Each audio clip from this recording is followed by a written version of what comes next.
ओम कुशल कौशल कुशल कौशला कुशल बालक बालक ललिता कुशल बालक बालक ललिता कमल के आदि कुलारिका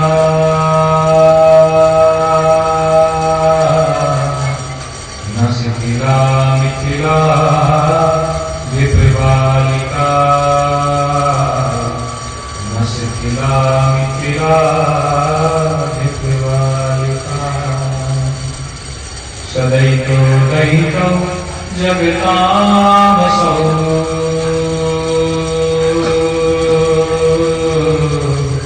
सुदैतो दैतो समय सदा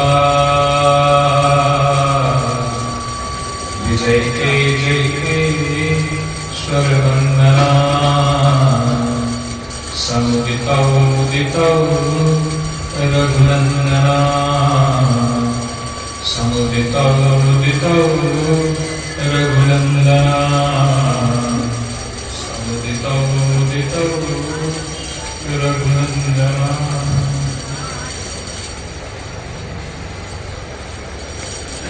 बाबा विश्वनाथ जी के श्री चरणों में प्रणाम। बाबा भोलेनाथ जी के श्री चरणों में प्रणाम। कृष्णेश्वर मैं कहा कि रमेश जी मैं नाम से सभी कहते और साईं क्षेत्र में बहुत दिनों तक नहीं आता हूँ तो ये लगता है कि जैसे अपने परिवार से बहुत दिनों से सबसे मुलाकात संभव नहीं हो पाई और जो परिवार के सदस्यों की न मिलने का एक जो अभाव व्यक्ति को चचोड़ता रहता है। कहीं न कहीं मैं भी उसी पीड़ा से मुझे भी वो पीड़ा रहती है। लेकिन अब कोरोना का क्या करें, कभी एक लहर कभी दो लहर कभी तीन लहर ये लहर पे लहर आती रही है और हम लोग उस लहर के कहर से बचने की अपने समर्थ वो भगवान के नाम का आश्रय है जो हम लोग मनोबल और आत्मबल प्रदान करता है, जो इन विपरीत स्थितियों में भी मानवता के प्रति जीवन के प्रति एक विश्वास और आत्मबल है।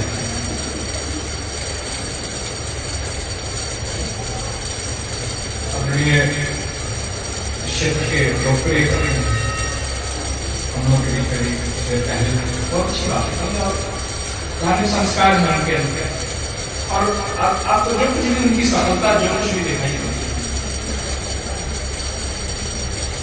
मेरा तो मानना है विश्वनाथ बाबा का ही चमत्कार है और जिन्होंने उन्होंने जिस तरह से उनकी सेवा की है हम लोग इस चीज को अब जानते हैं।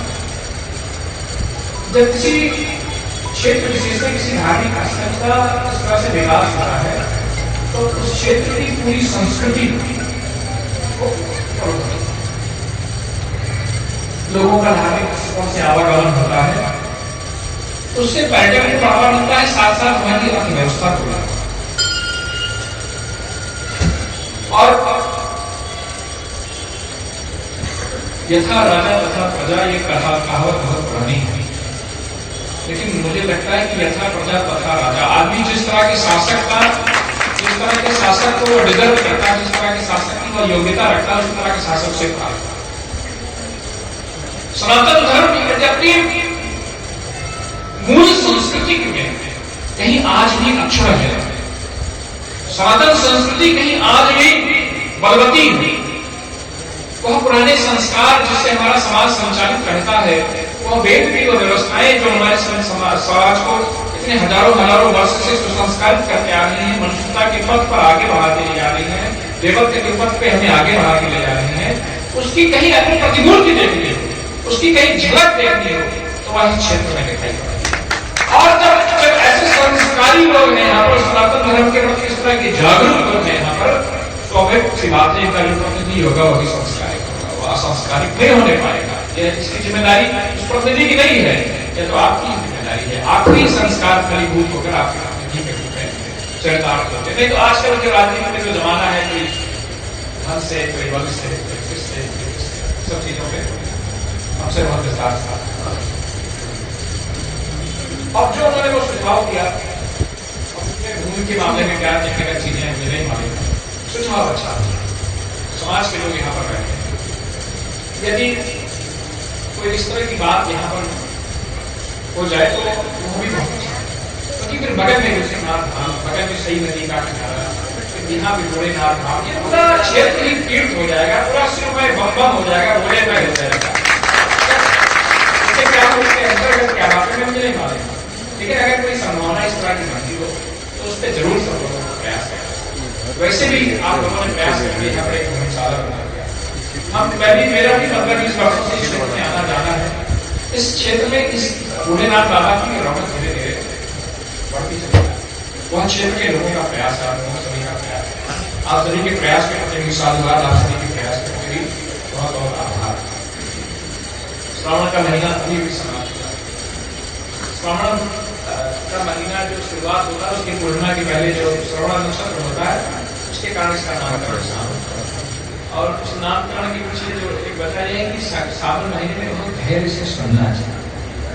मुझे लगता है आप लोग एक महीना सुनते सुनते धैर्य समाप्त हो गया था, इस कारण से सुनने के लिए, मुझे सुनने के लिए आप लोग बहुत मानसिक तौर पर आप लोग तैयार नहीं थे। दूसरे आयोजक तो हमारी धर्मपत्नी के साथ थोड़ा छापते थे, अब हम तो बार बार आते रहते हैं, पत्नी को लाना संभव नहीं होती, और एक व्यक्तिगत कारण भी है कि यहाँ के जो शांति से आत्माओं के बीच में निर्बुद्ध होकर आपसे बातचीत करता है, तो एक शासक मेरे को यहाँ भी सवाल है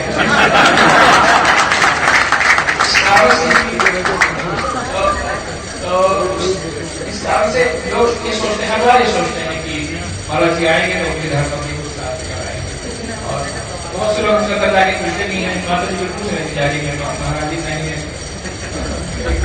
माता जी शांति से रहते थे, लौट कर जाना ही है क्या कहें, वो भी बात हमारी ये सारा काम करना।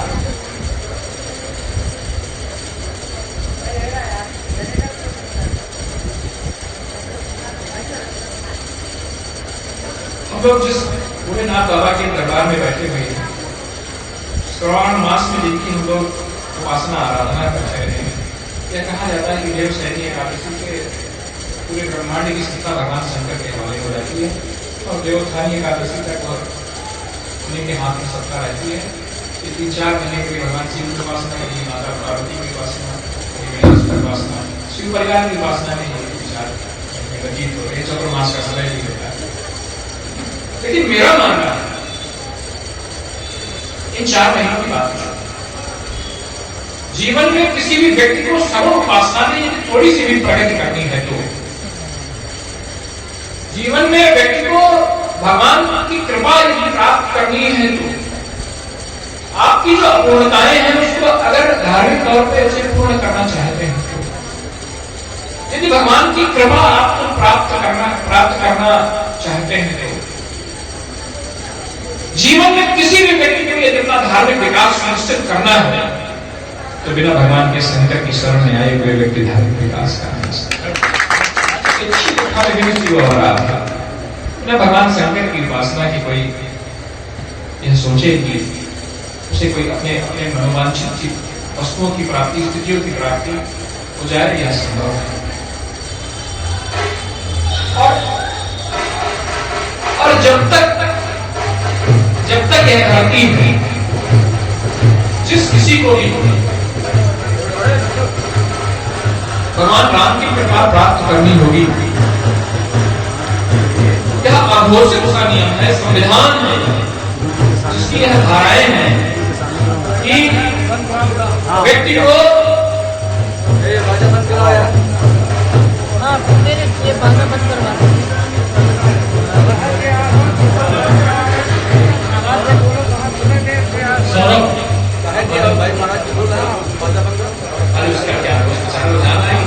व्यक्ति आया बाजा बनाना हमें विक्षेप जारी रहती है, हमें उस तरफ जाने नहीं देती, उस तरफ प्रस्तुत नहीं, क्योंकि हमारे अंदर जड़ और चैतन्य दोनों स्वरूप विद्यमान है। जड़ अपनी स्वाभाविक गति में हमारी प्रकृति में विद्यमान है, चैतन्य को जागरूक करने के लिए थोड़ा सा जागरूकता करनी पड़ती है, थोड़ा चैतन्य सजग प्रयास है। सामान्यता उम्र के एक पड़ाव तक हम लोग पूजा पाठ को महत्व भी देते हैं। किसी नौजवान से पूछेंगे पूजा करते हो, वही नौजवान जब उम्र के पड़ाव में और आगे बढ़ जाता है, धीरे धीरे उसके अंदर जाने कौन सी ईश्वर की प्रेरणा होती है कि वह आराधना और उपासना हो। तो ये स्वाभाविक से बात है कि हमारी जो जड़ता है वो ज्यादा प्रभावी है और जो हमारा चैतन्य स्वरूप है वो कम प्रभावी।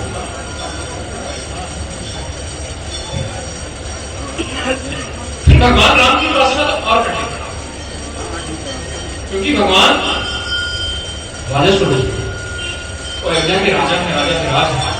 हमारे यहाँ जो अष्टयाम पूजा पद्धति है, जो 8 प्रकार उनकी पूजा की पद्धतियां हैं, उसमें जैसे एक महाराज का उनको जिस तरह से सुबह जगाया जाता है, जिस तरह से उनको सुबह जगाने के लिए मनोहार किया जाता है, जिस तरह से उनके दिनचर्या का ख्याल रखा जाता है। और हमारे अयोध्या में यह मान्यता है कि भगवान से कोई निवेदन करना हो तो हम सीधे निवेदन नहीं कर सकते। तुलसीदास जी का विनय का एक बहुत प्रसिद्ध पद है कि अम्ब अवसर पाए कहूं मेरी भी सुविधाई, मेरी भी कुछ करुण कथा भगवान के सम्मुख चला दी।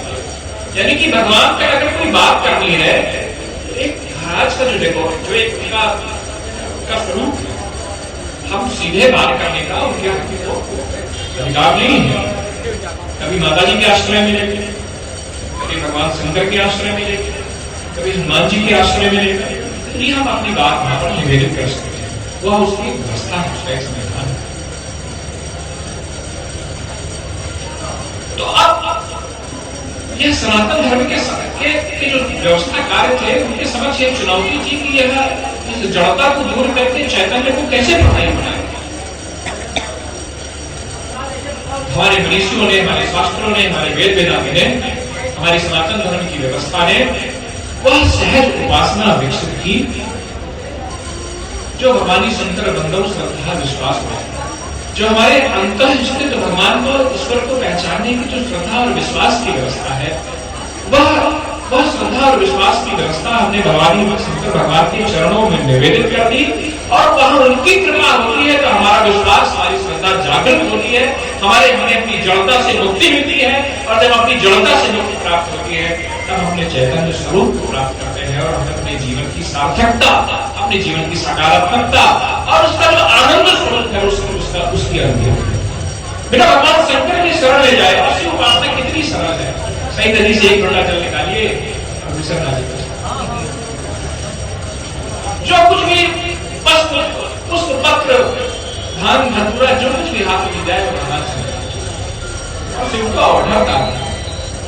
वह आपके साधारण उपक्रम से प्रसन्न होकर आपको भक्ति का उपहार देते हैं, निर्भय का उपहार देते हैं, निरोध्य का उपहार देते हैं, आरोग्यता का उपहार देते हैं, मस्ती का उपहार देते हैं, निर्द्वंदता का उपहार देते हैं। बिना शंकर की उपासना के, बिना शिव उपासना के, बिना शिव आराधना की कोई व्यक्ति सोचे कि उसे भगवान राम के चरणों की कृपा प्राप्त हो जाए, यह संभव ही नहीं। तो सावन का महीना बीता है, भाद्र पक्ष की आज परिवा है, प्रतिपदा है, आज का प्रतिपदा ही, और यह हम सभी लोगों का यह कर्तव्य है कि हम भगवान शंकर की इस तरह से आराधना करें कि भगवान की कृपा प्राप्त हो, भगवान शंकर की कृपा प्राप्त हो और उसके लिए जो प्रयास है वह प्रयास हम करते रहे। दूसरा जो सबसे महत्वपूर्ण बात यह है कि हमारा जो मानसिक जगत है, हमारी जो मनोदशा है, वह हमें भगवान के चरणों से दूर करना। उसमें हमारे रिश्ते नातों की गुंजाइश है, उसमें हमारे संबंधों की गुंजाइश है, उसमें हमारे जो आर्थिक लक्ष्य है उनकी गुंजाइश है, उसमें जो हमें जीवन में प्राप्त करना है उसकी गुंजाइश है, उसमें जो हमारे झगड़े सफलता हमारी ईर्ष्या द्वेष का जिनसे रिश्ता है वह भी हमारी मनोदशा को हर समय घेरे रहते हैं, हमारी मनोदशा को हर समय प्रभावित करते रहते हैं। हमारे जो लक्ष्य है, हमारी आकांक्षाएं हैं, वह भी हमको प्रभावित करते रहते हैं कि हमें यह प्राप्त करना है, यह होना है, यह हो जाए तो यह हो जाए तो यह जो हमारी घोड़दौड़ हमारे मन स्थिति में चलती रहती है, उस घोड़दौड़ को विश्राम देने का जो तरीका है, जो जरिया है, वह तरीका यह है कि भगवान को स्मरण किया जाए, उनको क्षण क्षण याद किया जाए।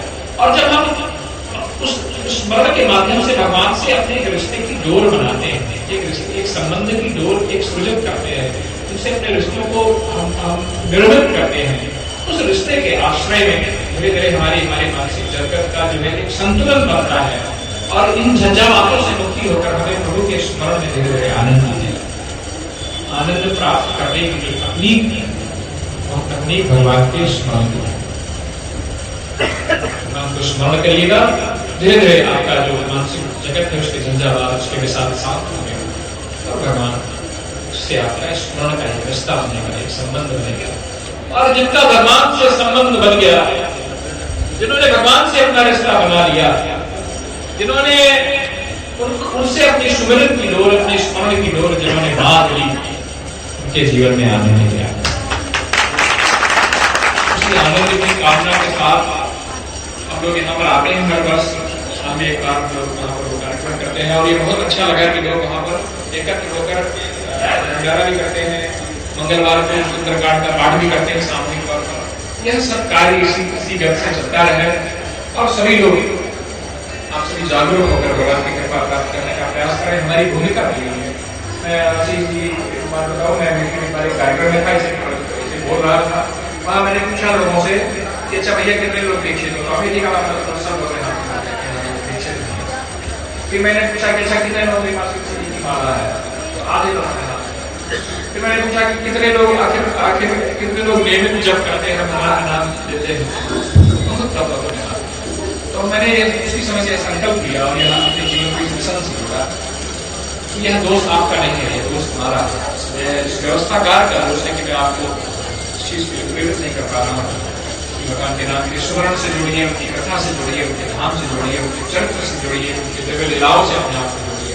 और जब तक जुड़ेंगे नहीं, आप बात आप मान लीजिए, आप बहुत सी उपलब्धियां हो सकता है प्राप्त कर सकते हैं, बहुत सी बड़े पद आपको हो सकता है प्राप्त हो सकते हैं, बहुत सी चीजें आपको हो सकता है प्राप्त, लेकिन आनंद का जो रास्ता है, दिव्य आनंद का जो रास्ता है, वो रास्ता यही है। इसके अलावा दूसरा कोई मार्ग हम सदाचारियों के पास नहीं है। आप सभी से निवेदन करते हुए कि आप सभी स्मरण की व्यवस्था, भगवान की स्मरण की व्यवस्था, भोलेनाथ जी की कृपा प्राप्त करने की व्यवस्था, विश्वनाथ जी की कृपा प्राप्त करने की व्यवस्था, पूरे मनोयोग से संलग्न हुए, जुड़िए और उनकी कृपा आशीर्वाद प्राप्त करके जीवन को सफल बनाइए, आगे बढ़ाइए। इसी सब निवेदन के साथ मैं लोगों का आभार एक बार चेतना का कार्यक्रम से जोड़ रखा है।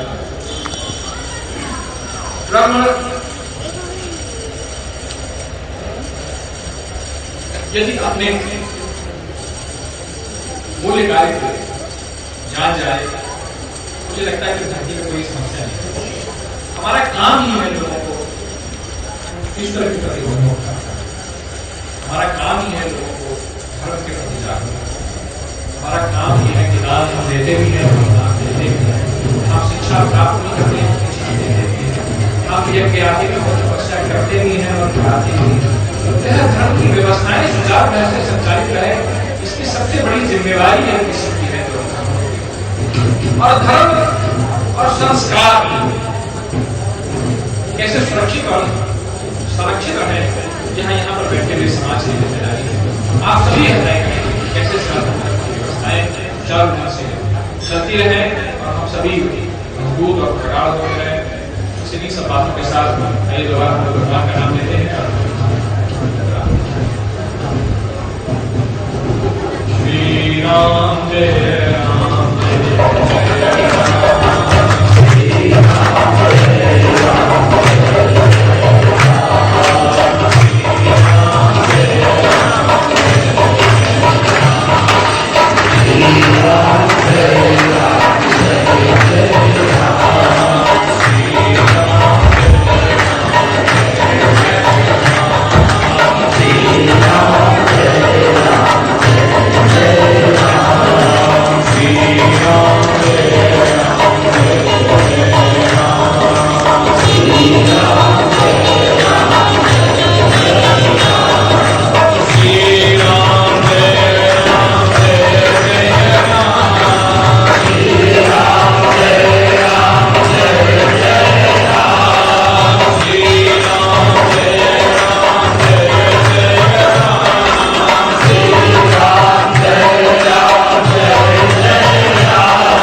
राम जी महाराज की जय, हनुमान जी महाराज की जय, विश्वनाथ बाबा की जय, भोलेनाथ